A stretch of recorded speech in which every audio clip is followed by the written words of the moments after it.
he doesn't have just one PhD, he has four. So those of us, who kind of don't know this, I'd like to share with you. First of all, he is a professor of political science at C.W. Post, where he recently received the Newton Award for Teaching Excellence. However, he earned a PhD in political science from Fordham. Then he went to Philadelphia and got a PhD in philosophical, no, not in Philadelphia, he got his PhD in philosophical studies at SUNY in Buffalo. Then he got his PhD in higher education at Columbia, and to round it out, he got a PhD in theology at the Seminary of the Immaculate Conception. This is truly an outstanding individual. No wonder he is so well versed on so many topics. We've been lucky because Michael has spoken to us on many topics in the past, including Christian theology, Byzantium, and Elas. Tonight, he's going to speak to us on a very special topic called Democracy, Ancient and Modern, What the Greeks Gave to Western Political Theory.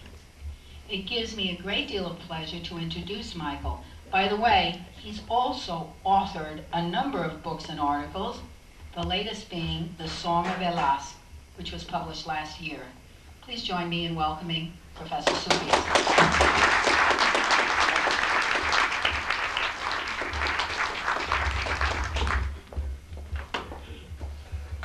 Sit, if you don't mind.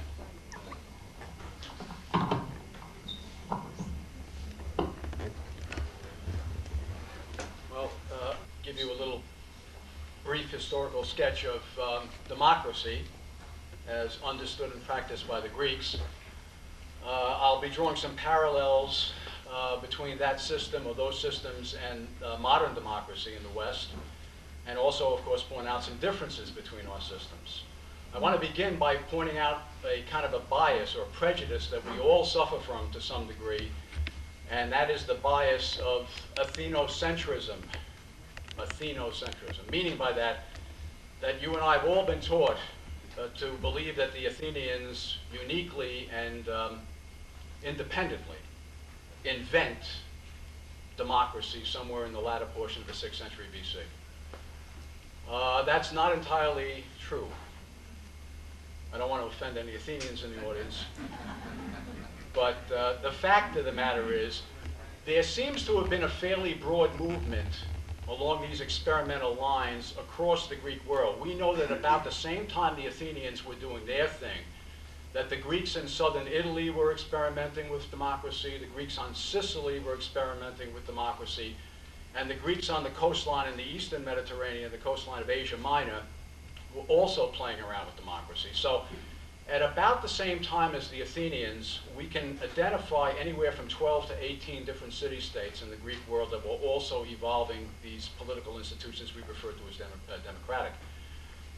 The earliest, possibly, and this is all very sketchy and very debatable because the evidence is not good here, of course. This is quite old. I mean, it's going way, way back. But the evidence seems to suggest that actually on the island of Chios, there may have been a democracy in some form operating 50 or 60 years even ahead of the Athenians. Are there any Chians in the audience? I thought so. Okay. So what I want to try to convey to you is that this is not an isolated episode among the Greeks. There's something in the air. The Greeks have evolved along these lines. And by the end of the 6th century BC, early 5th century BC, there seems to be a variety of different Greek city-states who are moving in this direction. Now, there is a pattern that is consistently revealed in terms of this evolution. We start out with kings. The kings wind up being supplanted by the Eupatridae, meaning literally that means folks, the people with good fathers. In other words, the Aristoi.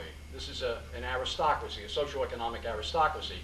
Powerful families and clans begin to encroach upon the authority of kings. By the end of the 7th century BC, the kings have been more or less wiped off the political horizon by the emergence of these powerful families. The families are eventually going to be usurped by tyrants. okay? Tyrants. Now remember, the word tyrant is probably not a Greek word. It's probably Lydian in origin. These are an Eastern people with whom the Greeks had contact. Tyrant today, of course, has a very pejorative connotation, a very, very negative connotation. But back in these days, tyrant simply meant somebody had a lot of power and was unlimited, unbridled in the exercise of that power. So this is a fairly neutral word. Where did the tyrants come from? The tyrants came from the upper classes. The tyrants emerged from the Eupatridae. They were from this background. A tyrant becomes a tyrant by making a deal with the demos. That's how they rise to ascendancy. They make a deal with the people. And they, in some sense, betray their class on behalf of gaining power for themselves. The most famous of all the tyrants in Athens, of course, is Pisistratus, who is quite an interesting character. And I'll explain his role in all of this as well. What happens from tyranny, of course, is eventually we move in the direction of some form of democracy. So that's the basic pattern. Kingship, the powerful clans, tyrants, and then some version of democracy.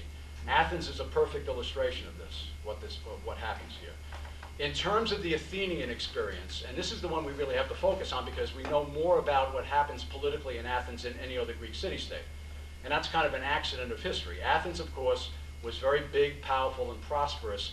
They kept better records. More things were written about and in Athens along these lines. So in terms of what's available to us to piece together the political development of the Greeks, you have to go back to Athens.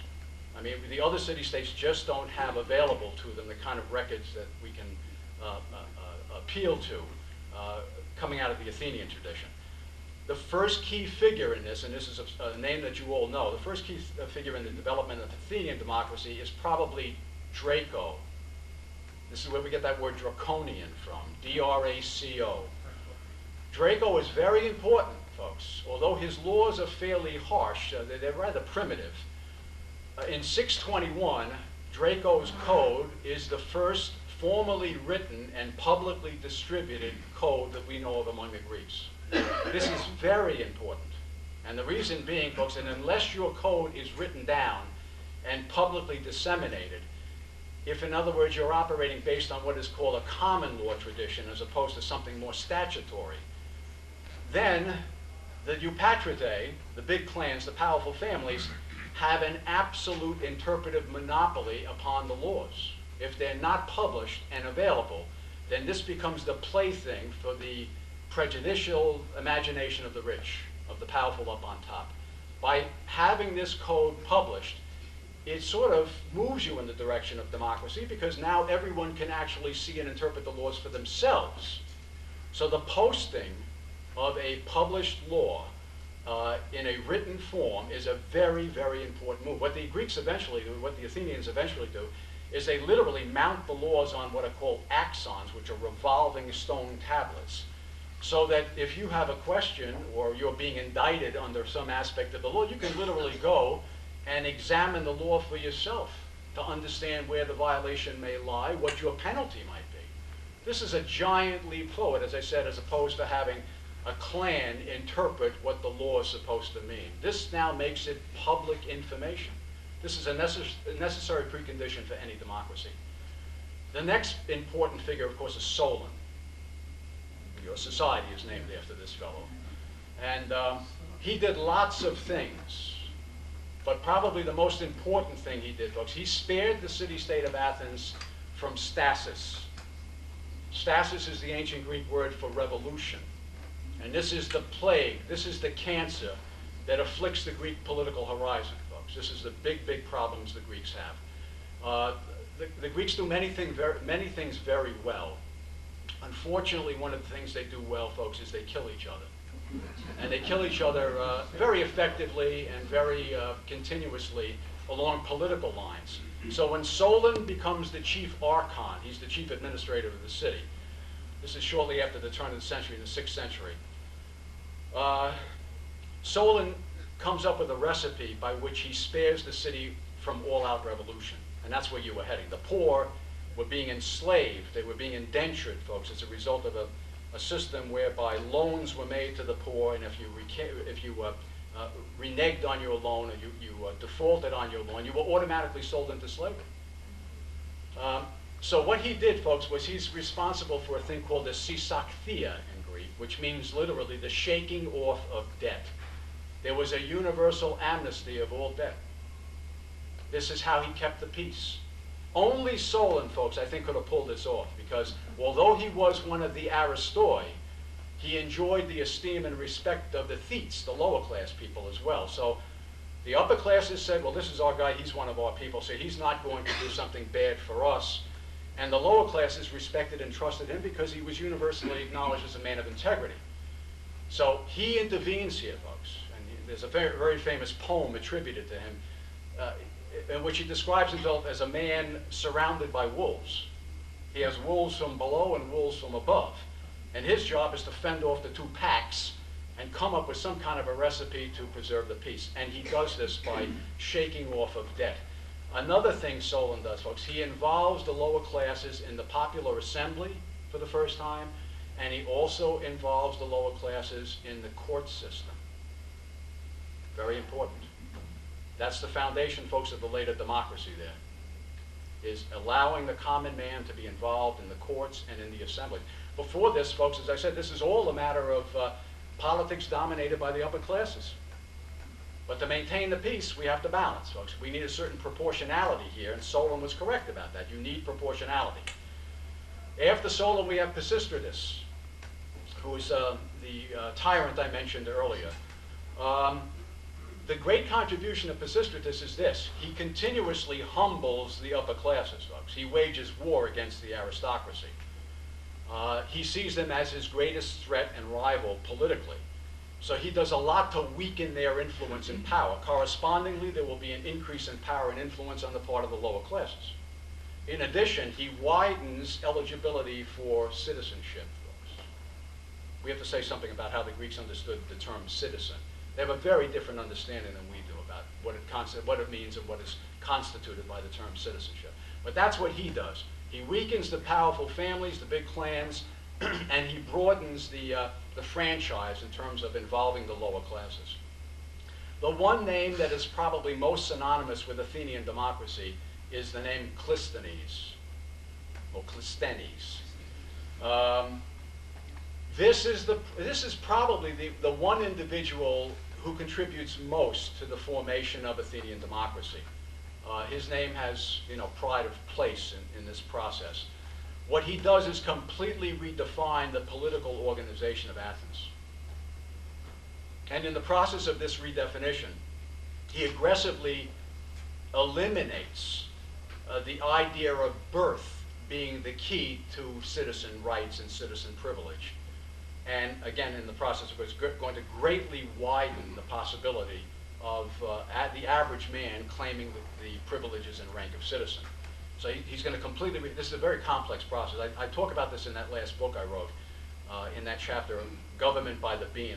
I gave a copy to the Solon Society. You should have a copy of it. He completely reshuffles the political deck in terms of geography, clan membership, and it's all